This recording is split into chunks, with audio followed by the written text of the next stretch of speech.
नमस्कार. ठाणे वर्तमानमध्ये मी नितीन बोरसे आपलं पुन्हा एकदा हार्दिक स्वागत करतो.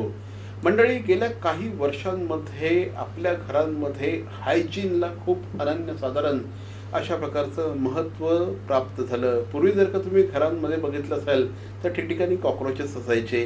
मध्येच कुठून तरी एखाद्या बिळातनं उंदीर बाहेर पडायचा. काही काही वेळेस तर म्हणजे मी ज्यावेळेस लहान असताना माझ्या पायाच्या टाचा उंदरांनी खाल्लेल्या आहेत. आणि त्यातनं भलं माझ्या काय काय काय काय झालेलं असेल आय डोंट नो. हे कॉक्रोच घरामध्ये असतो तर अतिशय कॉमन होतं. त्याचप्रमाणे वेगवेगळ्या ठिकाणी वाळवी लागलेली असायची. ह्या सगळ्या गोष्टींवर उपाय हा पेस्ट कंट्रोल इंडस्ट्री जसजशी इव्हॉल्व्ह होत गेली तसतशी याच्यावरची मोठ्या प्रमाणामध्ये आपल्याला उपाययोजना मिळू लागली. माझ्यावर आत्ता एक अशी व्यक्ती आहे की ज्या व्यक्तीने आत्तापर्यंत 4 लाखपेक्षा जास्त घरांचं पेस्ट कंट्रोल केलेलं आहे. किती प्रचंड मोठा व्हॉल्यूम असू शकतो विचार करा. 4 लाख घरांचं पेस्ट कंट्रोल.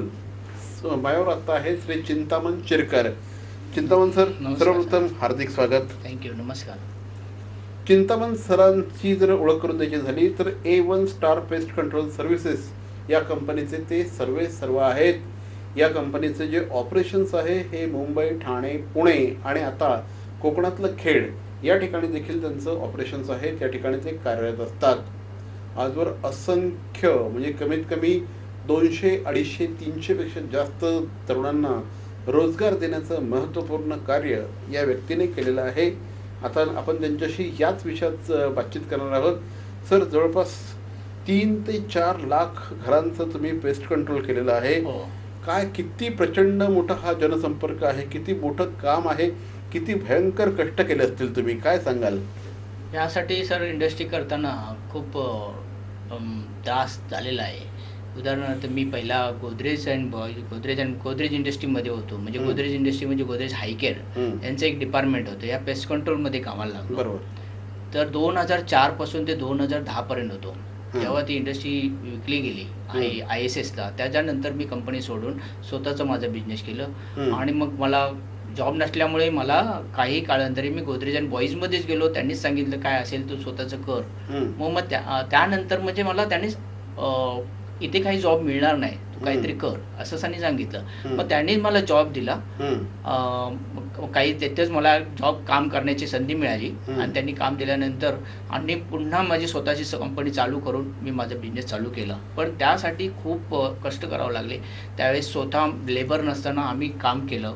इव्हन आम्ही स्वतःहून बॅगा घेऊन पंप घेऊन काम केलेत. ह्याच्यासाठी क्लायंट जे होते चांगला बेस होता आणि माझा गुडविल होता मार्केटमध्ये. कारण गोदरेज हायकेअरमध्ये कामाला असताना एक्झॅक्टली त्या कंपनीने मी काही ॲडव्हर्टायझिंग न करता क्लायंटने आपल्याला बोलवलं आणि तो काम दिलं गेलं. आणि त्या कामाच्या निमित्ताने अशा एका कस्टमर टू कस्टमर अशा प्रत्येक रेफरन्स कॉल हा चांगला मिळाला. सर्व्हिस उत्तम प्रकारे दिली गेली. जे मोठ्या कंपनी सर्व्हिस देत नव्हत्या, वेळेला अभावी त्यांना पोचत नव्हते. पण त्या कारणाने आम्ही प्रत्येक कॉलला त्यांचा रिस्पॉन्स देऊन पटापट जात होतो. आणि त्यानुसार सर्व्हिस करता करता आज मोठं एक स्वतःचं आपलं ऑफिस घेतलेलं आहे ठाणे येथे. इवन आपण आता नवीन खेड इथे रत्नागिरी खेडमध्ये काढलं, चिपळूण, सिंधुदुर्ग, खेड, दापोली या ठिकाणी चालू केले आपण. पुण्याला ब्रँच आहे, ठाण्या मुंबईमध्ये ब्रँच आहेत आणि पॅन इंडिया आम्ही काम करतोय. एक्झॅक्टली. म्हणजे एका कंपनीमध्ये म्हणजे गोदरेज सारख्या कंपनीमध्ये चिंतामण सर नोकरीला होते. पण उद्योजकता त्यांच्या अंगामध्ये होती. उद्योजकता अक्षरशः अंगात भिनलेली होती. आणि त्या माध्यमातून त्यांनी आपला स्वतःचा व्यवसाय करायचा या दृष्टिकोनातून ते प्रयत्नशील होते. 2010 साली त्यांनी त्यांची कंपनी सुरू केली आणि या कंपनीच्या माध्यमातून पेस्ट कंट्रोलचं काम सुरू केलं. घरामध्ये जे काही उंदीर असतात, वाळवी असते, झुरळ असतं, ह्या सगळ्यांवर कंट्रोल आणण्याचं काम त्यांनी केलं. एक्झॅक्टली काय काय करते तुमची कंपनी आज? तर सांगायचं तात्पर्य झालं की पेस्ट कंट्रोल ही नॉर्मल सगळ्यांना गरजेचा भाग आहे. आज जर तुम्ही प्रत्येकाच्या घरात गेला तर कॉक्रोचेसची प्रॉब्लेम असतोच. कॉक्रोचेसमुळे काही आजार येतात, डिसेंट्रिया वगैरे ह्या प्रकारचे, किंवा मच्छरमुळे मलेरिया ह्या प्रकारचे पण आजारी होतात. त्याच्यासाठी प्रत्येक केमिकल्स वगैरे बनवले गेले आहेत. तर आम्ही जनरल पेस्ट कंट्रोल देतो. जेणेकरून घरामध्ये गेल्यानंतर त्याची सर्व्हिस काय केली पाहिजे, त्याला इन्स्पेक्ट करून त्याला प्रत्येक गोष्ट जजमेंट घेऊन घरातल्या किचन पासून त्या घरातल्या टॉयलेट बाथरूम जजमेंट घेऊन त्याला सर्व्हिस त्या प्रकारे दिली जाते. जेल किचन मध्ये लावलं जाईल, स्प्रे केलं जाईल, त्या स्प्रेचा कुठल्याही प्रकारचा वास नसेल, कुठल्याही प्रकारचा म्हणजे हिचिंग न होता, म्हणजे कोणत्याही जर एखाद्या घरात अस्थमा पेशंट आहे, आजारी कोण पेशंट आहे, त्याला सुद्धा कोणत्याही प्रकारचा त्रास न होता सर्व्हिस दिली जाते. प्लस वाळवीसाठी असते, वाळवीसाठी पण केमिकल वापरतो, तो पण विदाऊट वासाचा वापरला जातो. त्याला एक एक फुटावर होल करून केमिकल टाकून, प्रत्येक होलमध्ये केमिकल टाकून बंद करून ह्या सगळ्या सर्व्हिस प्रॉपर विजिबल याच्याप्रमाणे कस्टमरच्या लागणाऱ्या गरजेप्रमाणे सर्व्हिस दिली जाते. तुम्ही एक्झॅक्टली खूप मोठ्या प्रमाणामध्ये अजूनही डासांचा त्रास खूप असतो, तर तुम्ही या संदर्भात देखील खूप चांगल्या गोष्टी तुम्ही आणलेल्या आहेत, त्याविषयी सांगा जरा. बघा, आता काही ठिकाणी आता बिल्डिंग कंस्ट्रक्शन तर भरपूर चालू आहेत, इव्हन गटर नाळे पण आहेत. त्या ठिकाणी आम्हाला ज्या आता क्लायंट जेव्हा सर्व्हिसेस येतात, त्या सर्व्हिसेस घेतात त्यावेळेस काय होतं की त्यांच्या आम्ही पहिला व्हिजिट करतो. व्हिजिट केल्यानंतर कुठे बिल्डिंग आहे याचा अंदाज काढतो. मग ज्या ठिकाणी आम्हाला काही मलेरिया ऑइल वापरायचं आहे, काही ठिकाणी मच्छरचं केमिकल स्प्रे करायचं आहे, काही ठिकाणी तिथे फॉगिंग करायचं आहे. प्रत्येक ठिकाणी आता उदाहरणार्थ एखादी सोसायटी घेतली, त्या सोसायटीमध्ये आम्ही गेलो तर त्याचं पाण्याचं स्टेग्नन वॉटर कुठे आहे ते बघितलं तर त्याच्यात मलेरिया ऑइल टाकलं जाईल. आणि जसं जिना असेल, ज्या डार्कनेस एरिया असतात जिथे त्याला मच्छर बसून तयार होते थंड वातावरण, अशा ठिकाणी आम्ही स्प्रे करतो. स्प्रे केल्यामुळे मच्छर काय होते, उठली जाते. आणि त्यावेळेसच आम्ही काही वेळाने फॉगिंग केली जाते, म्हणजे धूर सोडला जातो. जे तुम्ही बघितलं असाल BMC वाले कसे धूर घेऊन सोडतात, तसंच आम्ही मशीन घेऊन असं धूर सोडतो, जेणेकरून त्या मच्छरला आम्ही मारण्याचा प्रयत्न करतो. याने काय रिझल्ट चांगला मिळतो. बघा, फॉगिंग धूर कोणीही करू शकतो, पण जर स्प्रे केला, ट्रीटमेंट चांगली केली आणि चांगल्या मार्गाचं सोल्युशन दिलं, याचा अर्थ की तुम्हाला कुठे मच्छर तयार होते ह्याचा जर अंदाज तुम्ही घेतला तर प्रॉपर सर्व्हिस होईल. एक्झॅक्टली. तुम्हाला सुद्धा जर का खूप मोठ्या प्रमाणामध्ये पेस्ट कंट्रोलचा त्रास असेल, झुरळांचा त्रास असेल, उंदरांचा त्रास असेल, इतर सगळ्या पेस्टचा तुम्हाला त्रास असेल, घरामध्ये जर का किटाणू असतील, तर स्क्रीनवर जे नंबर दिलेले आहेत ते चिंतामण शिरकर सरांचे नंबर आहेत, ते A1 स्टार पेस्ट कंट्रोल सर्व्हिसेसचे नंबर आहेत. तुम्ही फोन उचलून त्यांना थेट कॉल करू शकता. तुमच्या घरामध्ये 24 तासाच्या आत ते सर्व्हिस देतात आणि प्रॉम्प्ट सर्व्हिस हा त्यांचा एक खूप मोठा USP आहे. जवळपास 100 लोकांची फौज त्यांच्याकडे आहे आणि 100पेक्षा जास्त लोकांना त्यांनी एम्प्लॉयमेंट दिलेली आहे. आणि ही सगळी मंडळी तुमच्या घरी येऊन तुमचं काम अतिशय प्रोफेशनली करत असतात. तर गेल्या काही वर्षांमध्ये कबुतरांचा खूप त्रास झाला आहे, विशेषतः माझ्या घरात तर आम्ही आता ते सगळ्या गोष्टी करून घेतलेल्या आहेत. पण ह्या कबुतरांसाठी सुद्धा काही करता येतं का? कसं असतं बघा, कबूतर आज तुम्ही TMC महानगरपालिका, मुंबई महानगरपालिकेने ऑलरेडी न्यूजपेपरला दिले की कबूतरमुळे हे आजार होतात, ते आजार होतात, असे भरपूर सांगितलं जात आहे. आणि त्याच्यावर तुम्हाला गव्हर्नमेंट पण खूप काळजी करण्यास सांगतोय. त्याप्रमाणे ते कबूतर बसू नये म्हणून आम्ही बर्ड नेट म्हणून जाळी लावली, कबूतर जाळी लावतो. का त्याच कबूतर जर आला बसला तर तो सीट घालणार नाही, मग तो बसू शकत नाही. त्यासाठी प्रतिबंधक म्हणून जी जाळी लावली जाते. दुसरं, कबूतर येऊन AC वर पण बसतो तुमच्या. घरच केलं होतं, बरोबर 3 BHK बांधलं. तर अशा ठिकाणी पण आम्ही प्रतिबंधक करतो. म्हणजे याचा अर्थ की स्पाइक गार्ड असतात, जे तार लावलेले असतात आणि त्या ताराप्रमाणे तो जर कबूतर तिकडे येऊन बसायचा प्रयत्न करणार तर त्याला टोचलं जाईल, मग तो बसत नाही. मग हे स्पाइक गार्ड पण लावले जातात, जेणेकरून म्हणजे तुम्हाला बर्ड नेटिंग पण होते, स्पाइक गार्ड पण होते, कसं कबूतर बसू शकणार नाही. ह्या पर्याय आम्ही तुमच्या जागा बघून आम्ही तुम्हाला सांगतो की याप्रमाणेच करा. त्याप्रमाणे आम्ही अजून काय करतो, इनयुजेबल ग्रिल करतो. इनयुजेबल ग्रिल म्हणजे काय की आता जर पहिला जर तुम्ही घर करायचं तेव्हा लोखंडीची जाळी बनवली जाळी जाते बनवायची, विंडोला. बरोबर. पण आता इनविजिबल म्हणजे लोकांना कळलं नाही पाहिजे माझ्या घरात जाळी काही जाळी आहे म्हणून. हम्म. म्हणून इनविजिबल SS वाली ह्याची जाळी बनवून लावतो. प्लस आम्ही मॉस्किटो नेट पण करतो. बरोबर. मॉस्किटो नेट म्हणजे मच्छर तुमच्या घरात येऊन ती हम्म. स्लायडिंग वाली असते. ओके. जेणेकरून ती स्लायडिंग ओपन केली की तुम्हाला तुम्ही ओपन झाला किंवा लावली तर मच्छर तुमच्याकडे येणार नाही. बरोबर. म्हणजे त्याला स्लायडिंग वाली मॉस्किटो नेट पण आम्ही बनवतो. ओके ओके हा. ओके. तर ह्या अशा अनेक प्रकारच्या सर्व्हिसेस आहेत. कबुतरांचा प्रॉब्लेम तर मला माहिती आहे तुमच्यापैकी जवळपास प्रत्येकाला हल्ली आपल्याकडे चिमण्या आणि कावळे कमी दिसतात आणि कबुतरच जास्त दिसायला लागलेले आहेत. आणि या कबुतरांमुळे अनेक प्रकारचे श्वसनाचे विशेषतः आजार होत असतात. गेल्या काही वर्षांमध्ये आपण बघितलेलं आहे की खूप मोठ्या प्रमाणात न्यूमोनियामुळे लोक मृत्युमुखी पडत आहेत. त्याचं एक कारण हे सुद्धा असू शकतं की हे जे कबुतरांच्यामुळे जे काही जीवाणू विषाणू हे पसरतात हवेत आणि that is the one of the most important reason. मी 6व्या मजल्यावर राहतो. Okay sir. ओके, 6व्या मजल्यावर राहतो, पण तरीही बऱ्याच जण असे उंदीर कुठून चढून येतात हे काय आम्हाला लक्षात येत नाही. तर अशा पद्धतीने तुम्ही काही करता का?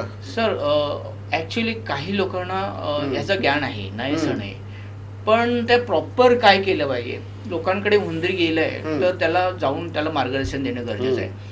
तुमच्या जर घरी उंदीर येत असेल तर एक तर तुमची किचनची विंडो असेल किंवा बाथरूमची विंडो असेल, त्या ठिकाणी ड्रेनेज लाईन गेली असेल, गॅस पाईपलाईन गेली असेल, तिथून तो उंदीर वरती चढतो. तर आम्ही काय करतो की त्या पाईपलाईनला चढू नये म्हणून रॅडगार्ड लावतो. उंदराचा पत्रा असतो जो रॅडगार्डसाठी आम्ही ते पाईपलाईन असतात त्याच्यातून रॅडगार्ड लावला जातो. तर रॅडगार्ड लावल्यानंतर जो उंदीर वरती चढतो तो त्याला चढायला मिळत नाही. तर त्याला चढताना तो खाली पडणार तरी तो चढण्याचा प्रयत्न करणार नाही. त्यामुळे तो तिथून हे करतो. म्हणून आम्ही काय करतो त्याला ड्रेनेज पाईपलाईनला, गॅस पाईपलाईनला आणि त्यांचे नळ पाईप असतात त्या प्रत्येक पाईपाला आम्ही रॅडगार्ड लावतो. जेणेकरून तो रॅडगार्ड लावल्यानंतर तिथून तो उंदीर चढणार नाही आणि त्याला प्रतिबंधक होऊन जातो. Okay okay okay. तर अशा प्रकारचे अनेक गोष्टी ते करतायत. आपल्या घरामध्ये वाळवी असते, खूप छान फर्निचर आपण करतो, आपले इव्हन आपलं घराचं इंटिरियर खूप छान करतो, पण कुठून तरी हळूहळू ती वाळवीची सगळी हेरेक दिसायला लागते आणि मग तुम्ही केलेला सगळा खर्च हा अक्षरशः वाया जातो. आणि सगळ्यात महत्त्वाचं म्हणजे जे इमारतीचं जे संपूर्ण स्ट्रक्चर असतं हे स्ट्रक्चरच त्या वाळवीमुळे खराब होतं की काय, अशा प्रकारचं सुद्धा कधी कधी भीती निर्माण होते. हा किती मोठा प्रॉब्लेम आहे सर हा वाळवीचा? ॲक्च्युली सर कसं असतं, वाळवी लोकांना ज्यावेळेस तुमच्याकडे वाळवी येते त्यावेळेस तुमच्याकडे 60 ते 70% प्रमाण आतमध्ये आलेलं असेल. कारण वाळवी ही ब्लाइंड आहे, तिला काय दिसत नाही आणि तिला कळत नाही मी कुठे चालली. तर ती वाळवी ज्यावेळेस आपल्या घरी दिसते ती 60 to 70% डॅमेज केलेलं असेल, ऑलरेडी डॅमेज केलेलं. त्यामुळे वाळवीची ट्रीटमेंट ही लोकांनी प्रिव्हेंटिव्ह म्हणून समजून केली पाहिजे.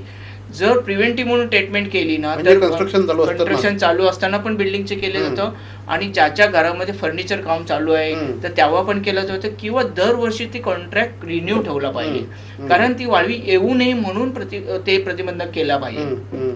परंतु वाळवीचं कसं भाग आहे, ती कुठल्याही भागातून पास होते आणि मग तिला तुम्हाला जेव्हा दिसते तेव्हा 60-70% लॉस झाली.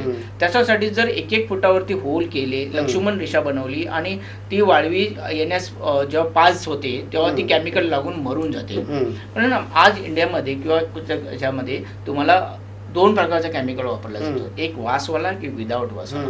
तर नॉर्मली तुम्ही वासवाला वापरला तर लॉंग लिस्टिंग फायदा मिळून जातो आणि वासवाला वापरला तर तो केमिकलचा वास असल्यामुळे तो तेवढ्यापुरता येत नाही.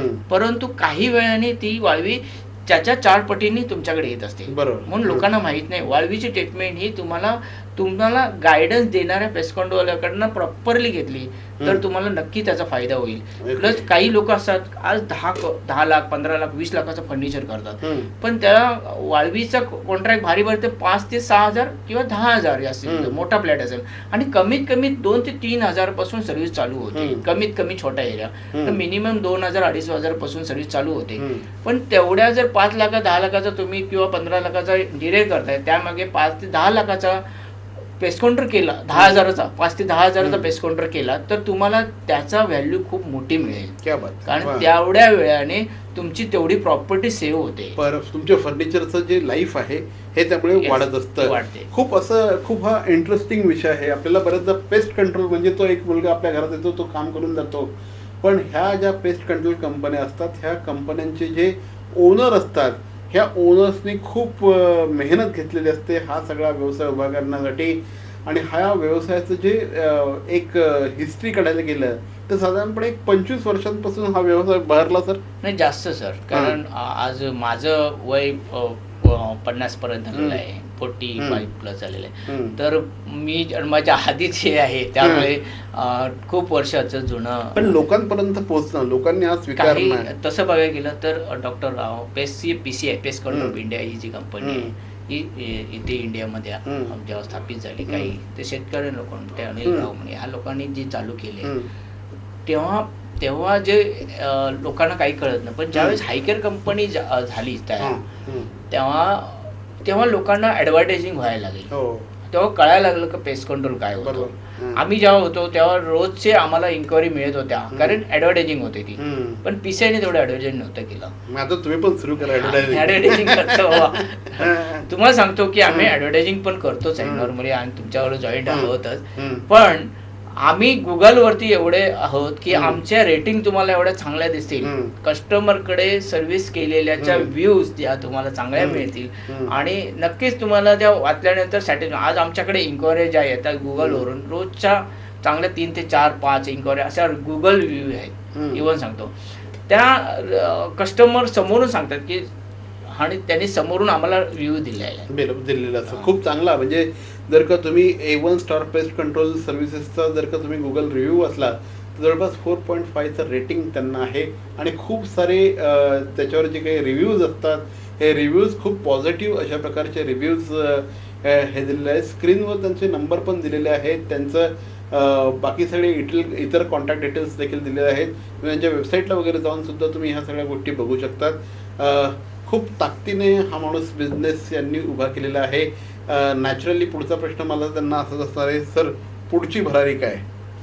सर माझा एम तर खूप मोठा आहे. तसं बघायला गेलं तर मी माझा सुरुवातीला विचार केला होते की मला काहीतरी कमवून माझं स्वतःचं कुटुंब चालवायचं होतं. पण आता माझा प्रयत्न एम होतं की माझ्याकडे आज 25 ते 30 माणसं आज काम करतात, तर उद्या 50 ते 100 लोकांना रोजगार कसा देता येईल, जेणेकरून प्रत्येकाच्या घराला आपण प्रत्येकाला मदत करता येईल, आणि त्यामुळे लोकांची काही गरजा भागवू शकतात. बरोबर. तर ह्या गोष्टीचा एम आहे. आणि मला मुंबईमध्ये माझे ब्रँचेस तर आहेच, तर पॅन इंडिया आपण काम करतो, त्या दुपटीने अजून कसं करता येईल ह्याचा प्रयत्न आहे. क्या बात आहे. तर हा माणूस ना असं सामाजिक क्षेत्रात अग्रेसर असलेला माणूस आहे. आपण जे करतोय हे फक्त आपल्यापुरतं मर्यादित न ठेवता त्याचा फायदा आपल्या गावापर्यंत पण देखील गेला पाहिजे, या दृष्टिकोनातून त्यांनी नुकतीच खेडला ब्रँच चालू केलेली. Correct sir? Yes sir. तर खेडला म्हणजे मुंबई पुण्यामध्ये एवढं चांगलं चाललेलं असताना, ठाण्यामध्ये एवढं चांगलं चाललं असताना खेडपर्यंत परत का गेलात तुम्ही? नाही, आपण मुंबईमध्ये तर पसरलेला आहे आपला बिझनेस, आणि पुणा वगैरे केलंच आहे.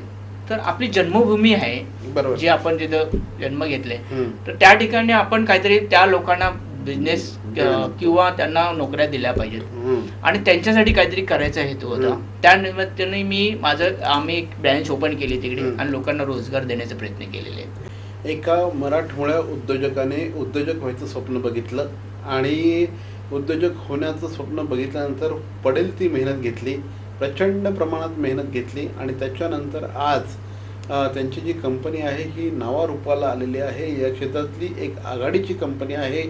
मी मगाशी सांगितलं त्या पद्धतीने जवळपास गेल्या 15 वर्षांच्या कालावधीमध्ये 3 ते 4 लाखांपेक्षा जास्त कस्टमर्सना त्यांनी आजपर्यंत सर्व्हिसेस दिलेले अनेक मोठमोठ्या कंपन्या त्यांच्या क्लायंट आहेत.